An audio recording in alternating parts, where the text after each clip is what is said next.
I'm Danny, and this is Torin, and we're converting a lifeboat into a liveaboard. Today, we want to talk to you a little bit about how we found our boat, Luja.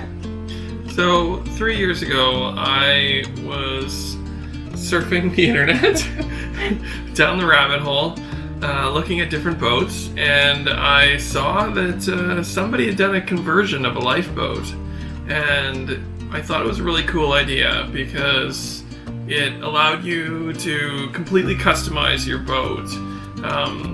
We've had a sailboat before, and our problem's always been with production boats is that they tend to sleep 6 people or more, and you've got a galley that's maybe a foot wide, and everything's just cramped, but you can, sleep a million people, but for the 2 of us, it really didn't make any sense. So I saw this option that somebody had converted a lifeboat on, I think it was Facebook, and so it was pretty cool. It was a huge open space that we could make our own, so that was my idea. Yeah, I think Torin mentioned it to me. I don't even think that seriously, but within like 12 seconds, I was totally into the idea. And that night, I actually went to a dinner at the yacht club, a big event, and I remember distinctly talking to the people sitting across from us and telling them that we were going to buy a lifeboat and convert it. So it didn't take very long for me to be very much on board with this idea. We immediately started researching lifeboats and the types of commercial vessels they come from, like ferries, oil rigs, and cruise ships. We also took to Instagram and scrolled through accounts like Boating Europe, Lifeboat to Home, and Stodig, perhaps the most famous lifeboat liveaboard of all. They recently completed a 5,000-kilometer trip to Norway, and we can't wait to be just like them in a few years.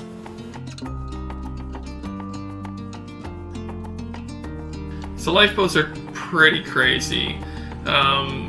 They're not huge, and some of them can fit up to 150 people on them.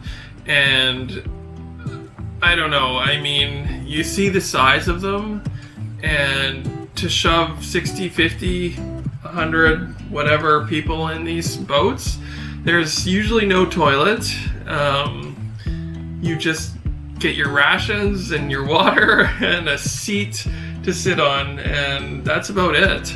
Yeah, and that sounds really unpleasant, but actually I think the worst part would be getting from the ship into the lifeboat in the water. We found out when we were looking that there are 2 main types of lifeboat for this scenario. One is a davit style, which is actually what we ended up with, and those are basically hung from the side of the ferry or wherever they are with 2 big cables, and then everybody loads in the side, and then it's sort of lowered to the water. Now that sounds scary enough, but actually the far scarier version, I think, are what are they called, immersion lifeboats? Yeah, so they're fully sealed, and so much so that they have their own oxygen supply in case the water is on fire because of the oil rig that they might have been on being... For the toxic gas. Yeah, or toxic gases and stuff. So they're crazy, and they're launched off the edge with, they're on like a ramp, and they just let them go, and they go shooting off into the water. Yeah, there's a video that we'll play in a second that shows you how that works, but one thing, we come from sailing, and there's sort of this saying that you should always step up into your life raft. So the idea is that the big boat is the safe boat, and it really had better be very, very wet before you get into your life raft. And learning a little bit more about these lifeboats, I think we can really see why that's sort of common sense around sailors. That said, I feel like that when you're walking into one of these lifeboats that you are going to be safe. They are sturdy, and that they can't sink, so that's a great feature too. Yeah, I feel like they say that about the Titanic too, though.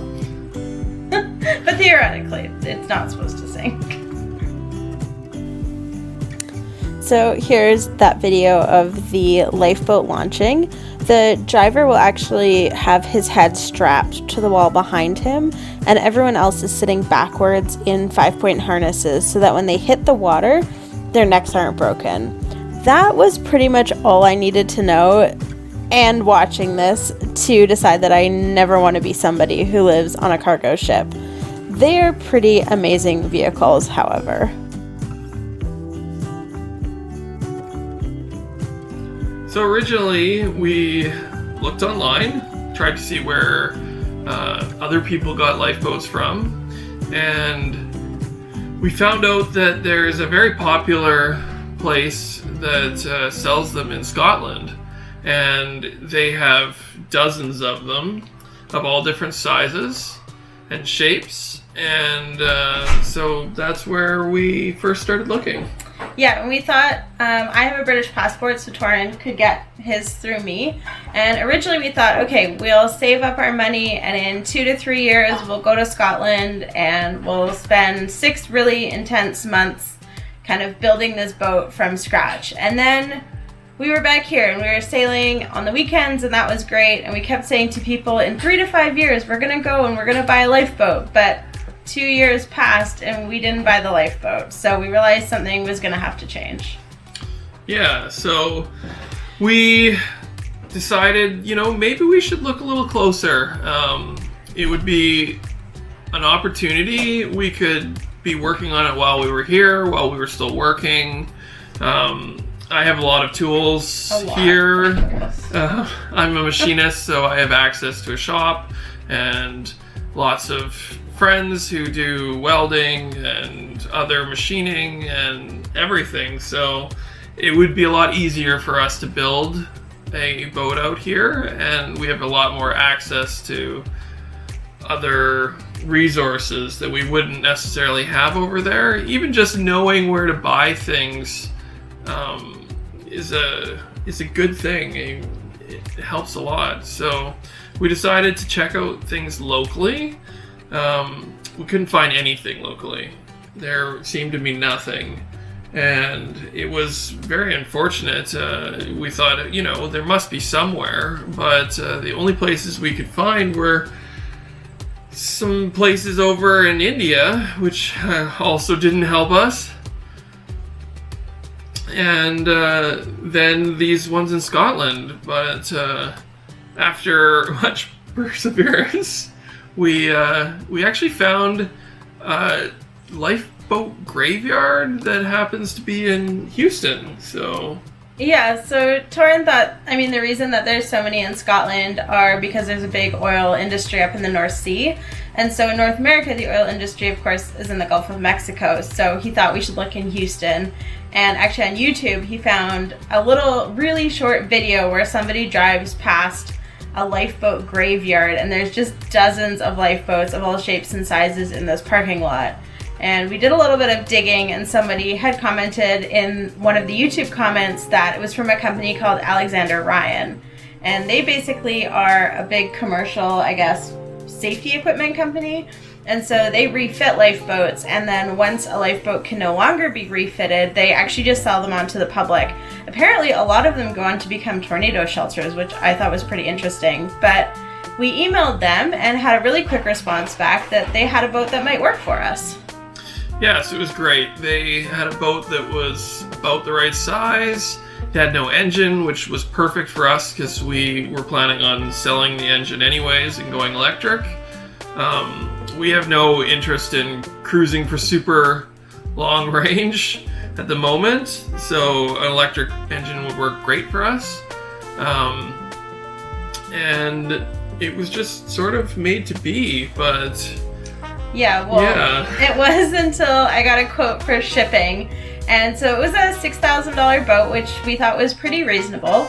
But then the shipping came back at $15,500 American dollars. And of course, we're in Canada and our dollar sucks right now.